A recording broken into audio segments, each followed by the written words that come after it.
Lake Effect brings you conversations about what's happening in Milwaukee and the people, places, and organizations that shape the community. This is Lake Effect Spotlight from WUWM, Milwaukee's NPR. 1 year ago this week, Milwaukee hosted the Republican National Convention. City officials touted a potential economic windfall. Visit Milwaukee has since released a report claiming the event carried a $321 million economic impact. But this tabulation does not include normal business that was crowded out by the RNC. Instead, it's a tally of what was spent by visitors and the cost of putting on the event. Lake Effect Sam Woods looks into what's in the report. 1 year ago this week, the Pfizer Forum sounded like this. I raised my right arm, looked at the thousands and thousands of people that were breathlessly waiting, and started shouting, "Fight, fight, fight." City officials sounded like this. There were a lot of people, tens of thousands, that came to Milwaukee, that stayed at our hotels, that ventured into restaurants, that spent money with local vendors, and left a significant amount of money here in our economy. And some downtown businesses sounded like this. I know I've read a lot of things where they say there's going to be 50,000 people here. This looks like a weak Admirals game. There's just not a lot of people down here. When the RNC came to town last year, many had high hopes of an economic windfall as 50,000 visitors were expected to come to Milwaukee, spend money here, and go home to tell everyone what a wonderful place this is to visit. In May, a long-awaited report on economic activity from the event reported a $321 million economic impact, far exceeding the city's goal of $200 million. But there's one piece missing from this analysis: loss of normal business that was crowded out.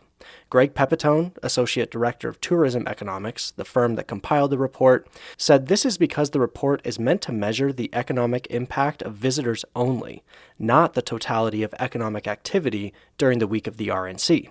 Our impact study represents what you might consider the gross economic impacts during the RNC. So the analysis doesn't include displacement or losses in spending by visitors that would have come to Milwaukee.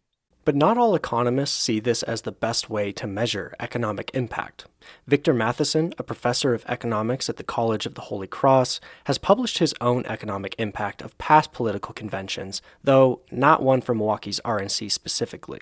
He says these economic impact reports tend to make conventions look like a better economic deal than they really are, because they exclude economic activity that was crowded out by the event.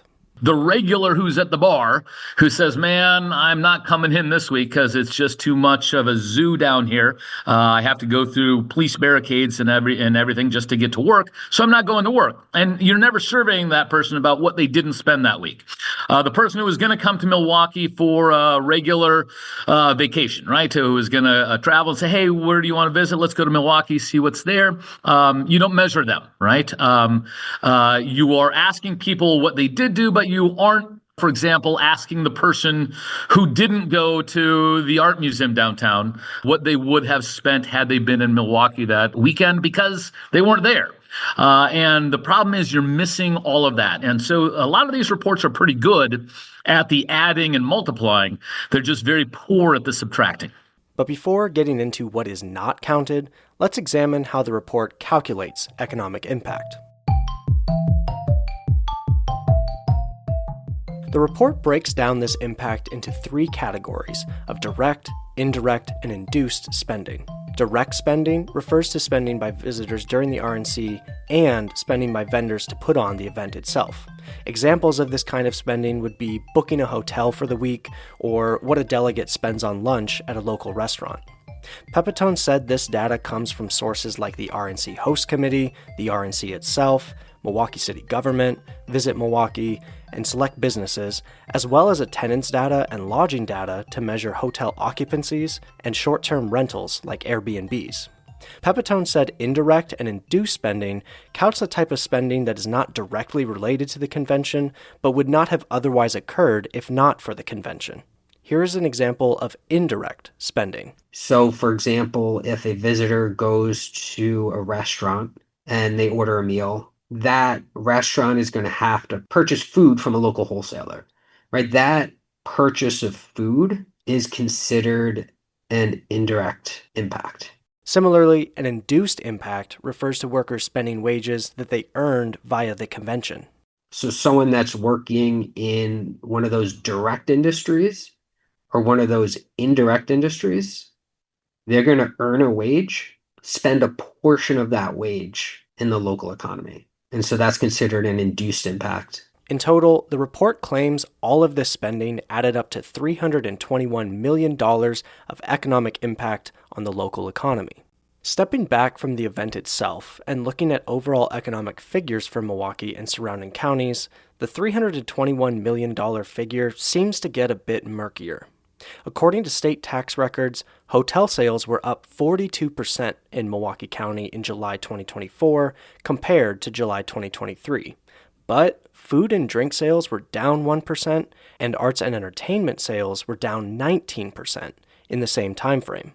Surrounding counties had similar mixed economic results based on taxable sales, with some industries up compared to the year before and others down.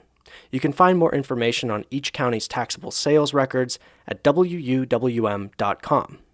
This big boost in hotel sales in Milwaukee County compared to drops in restaurant and entertainment industries might suggest that the RNC successfully boosted hotel sales while crowding out normal business in other industries.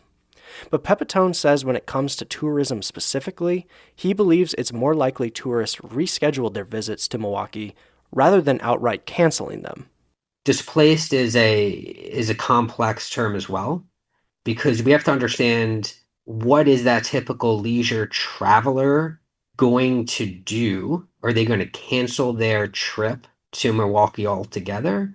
Or are they rescheduling it for later that summer or earlier that summer or a different time throughout the year? When comparing June and August 2024 to 2023, it's unclear if this was borne out, as some industries were up and others down. Perhaps 2025 data will reveal visitors rescheduled their trips for the summer after the RNC. But whether or not tourists return in 2025 to boost restaurant and entertainment industries, one thing is clear. Hotels did very well during the RNC. Matheson says this is typical of political conventions. When we look at hotel revenue, indeed, these events are big for hoteliers. They love having a bunch of people with big, deep bank accounts coming into town and filling up all the hotel rooms. So we typically get about a $20 million boost in hotel sales, but everything else is pretty much flat, right? So again, those hotel folks who come in and spend a lot of money, they displace the regulars, they displace the regular tourists, the regular folks. So we usually don't see a lot of increases in things like, food spending or retail sales or other things like amusement parks or museums that you could go to instead. But we do usually see a big spike in hotels. That's kind of the one thing that always shows up. Otherwise, it's really not a great event for cities besides that. Stepping even further back, some stress the importance of examining the impact of the RNC in the context of how large the economy is over a given year. Dr. Michael Farrell is an assistant professor of finance at UW-Milwaukee. He notes that the economic impact of political conventions, regardless if it's the DNC or the RNC, can seem bigger than they really are when compared to general economic activity. I would say that it was a significant event for the hospitality industry. It represents about 7% of the local economic impact for their sector. Outside of this, if we look at the greater Milwaukee area, it's a relatively small number. So a back-of-the-envelope estimate is about 1 day's worth of GDP. That could be a big number or a small number depending on your perspective. Before beginning his research on the economic impact of political conventions more than a decade ago, Matheson measured the economic impact of sporting events. He says the two types of events have similar economic impact stories, but carry one key difference. Most of the evidence suggests that if you host a Super Bowl, if you host an NBA or Major League Baseball All-Star game, if you get to play in the NBA Finals like the Bucks did a few years ago, the evidence really is that it's not going to make your city rich, but it's likely to make you happy because these are fun events that most of the population can get behind. The problem with a political convention is there's just no evidence of a feel-good effect here either, right? Because you've got a Republican convention in deep blue Milwaukee County, and even if it was a Democratic convention in Milwaukee, we know that half of the state's red rather than blue. So we can all, bleed green and gold for the PAC, but you don't bleed red for the Republicans necessarily. And so this is not something that has that same sort of feel-good effect that you might be left with with other types of major events. So again, just because major events don't make you rich doesn't mean you shouldn't do them. People enjoy watching fireworks, even though a fireworks show does not make Milwaukee richer. Unfortunately, this is something where there's probably not a lot of feel-good effect that occurs either.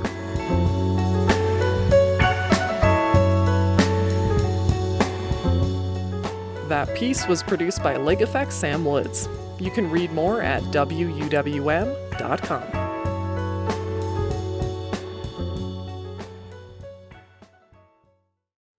You can find more interviews like this one by visiting wuwm.com/Lake Effect. And while you're there, subscribe to the Lake Effect Spotlight podcast.